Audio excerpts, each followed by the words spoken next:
أنا ما تتحكى ما شيء أتي إسمي دولة نندم دام ربي ليس أيوة سمير تكايو ربنا نقافة تجي نقابهم ما نيفو سمير اللي بيكو ميدين أتنى دام وفيت بيكا بران وانو في بيكو في والله نرجع ليفي سينار والله نرجع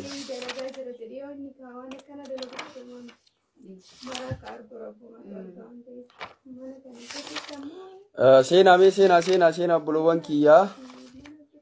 سينا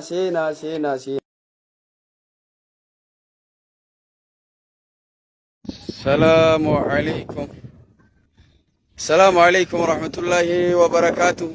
بلوان كينيا يرو مادا بولي فينفيني بكا بولي طياري اتبو أكاسمامي بكا طياري اتبو سنجرا ديفما وجين غاردوتا وجين اللي جرا كأني مغالا روبي تغافة تمتوتا في أكاسما شوفيرا كينيا أبدي نمجرم ولينا جرا ساعتين برر اللي كلايرا جرا جولين تينا ربين عمري ثانية ديرسو شيء نروبي دا دندي منجراني باي ايقوم سواليدا نسغي آتاو تربان دفو امو منگستي كين موتوما كين غرما موتولا فونا دكو راچو جچراچو جنة ديفا منواغدو إساوان إساني والارغنا واني والي مريان نو جراتي موتوما كين منگستي كين واني مريان نو جراتي شيكارو بيتي شيكارو روبي لفتي آكين نمو akkasuma lafti duwwaa son ta'in lafti manni irratti ijaarame haa kennamu akkasuma ammoo makiinaan bishaan akka bishaaniitti yaatu maqaan isii maal jedhama makiinaa moodela haarawaa ta'amma dhufte wajjin makiinaa xixiqqoo tanniin hin barbaadu sheekaaroo beedha xixiqqoo ay jirtu tannii miti moodela haarawaadhaan barbaannaa aanaa fi mangistiin keenya ogaa'uu mootummaan keenya marii waan goonu ta'a torbaan dhufu ammoo 15 dhufu ammoo akkamitti oromoon tuni tokko taateetiniin ufjala rakkoo jiruu fi dhiphina jiruu fi akkamitti ufjala qabna jechuun mootummaa keenya mangistii keenya waliin mari'annaa silkii walirraa fudhannee jirra dhiifama karaa keessaatiin waliin dawwallee akkaataa itti wal arginuu fi akkaataa itti waliin haasofnu ni goona kanaaf obboloowwan keenya gadaanta maaliiti gadaanta oromooti jedhaa jiran shufeerri keenyas gadaanta oromooti aaneen illee gadaanka oromooti jedha anullee akkasuma jenna gadaanka oromooti gadaanka oromoo ta'uu keessaa sheekaaroo beedhaa finfinnee keessa deemee araa kiiloo keessa deemee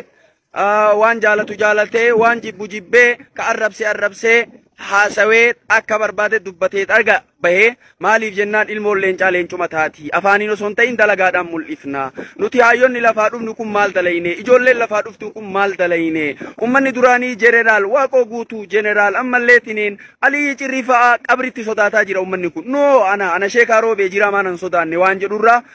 hedduu waan natti dhaga'amerraa keessa deemee gubbaan bahee jalaadhaan gubbaan seenee jalaan bahee haa ta'u ammoo oromoon jegni deemu jegnumatu bakka bu'aa ammas ni qabna iyyuu qabna beeka qabna kanaaf ummata keenya isinin jaalannaa isinin kabajnaa baganuu jiraattanii bakkuma jirtanitti nageenyi keenya isin haa ga'u salaama faaruu faarsuun maletti oromiyaa jechuun maletti. Assalamu alaikum wa rahmatullahi wa barakatuh obboleewwan keenya akkam jirtu nagaa keessanii baga nagaa taatanii guyyaadhaa shah jennee akkasitti mana haadha shaneetti faxareetanii laayivii dabarsee galaa jira kacarraatee tiktookiin jenni guddaan waan yoomiyyuu laayivii dabarsuu hin danda'u waan jedhameef viidiyoo isinii waraabuu barbaachise. Egaa akkuma beekamu buleettii keenya kana tiktookii irratti namoonni argan tokko tokko waa hedduu dubbatu waa hedduu dubbatanii jiru. Tapha beellamaa akkasii taphattu giftaroonni baay'een eeyyamanii fi waan jiranuuf tapha beellamaa yeroo dhiyootti akkasii taphattee gargaarsa achirraa argattuun immoo ispoonsara bitattu akkasumas ijoolleen biyya arabaa immoo nu giftii bituu hin dandeenyu gara kashiitiin gargaarraa akkaawuntii nu kennaa waan jedhanii fi akkaawuntii Itoophiyaa irratti gargaarree akkasumas tapha beellamaas taphachiifnee waan achirraa argataniin ispoonsara Kaanaadaa bitanii adeemu kan jedhu walii galamee jira. Kanaaf lakkoofsa bilbilaa isinitti himaa isin dhaggeeffatti gara WhatsAppiitti yeroo deemtanii haay jettan akkaawuntii Itoophiyaa balaq godheessinii kenna WhatsApp irratti yeroo akkaawuntii fudhattanii kaatanii galchitanii fi kaatanii Itoophiyaatti waraqaatti galchitan WhatsApp irratti ergituu fi lakkoofsa nama isinitti himu kun kan kootuun ta'in kan nama biraatuun ta'in kan isiitti kallattiidhaan isiittiin argattu duwwaa 20 11 digdamii afur shantamii sadii kudha sadii digdamii shan irraan deebi'a duwwaa digdama kudha tokko digdamii afur shantamii sadii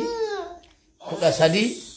digdamii shan yoo WhatsAppitti seebii godhatanii haa jettan biyya barbaadirra akkaawuntii Itoophiyaatti isinii dhufa. Lakki akkaawuntii Itoophiyaan barbaadnu an biyya faranjiin jira kallattiin isii ergachuu qaba wottan immoo sagalee keessoofi.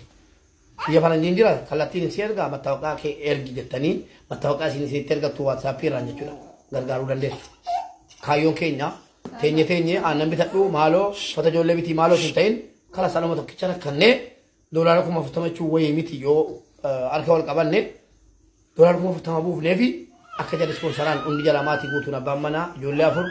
haadha biyya kana keessa karoo keessa gara Kaanaadaatti achi oofuuf jechuudha. Kanaaf rabbisiin gargaaru viidiyoo kana like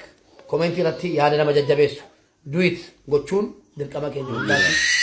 Ahibbakum fillah warra baranaa kan bareedu rabbiin waa taasisu yeroo gaarii naa qabaadha galatooma an sheektichi keessan mubaarak musammaati.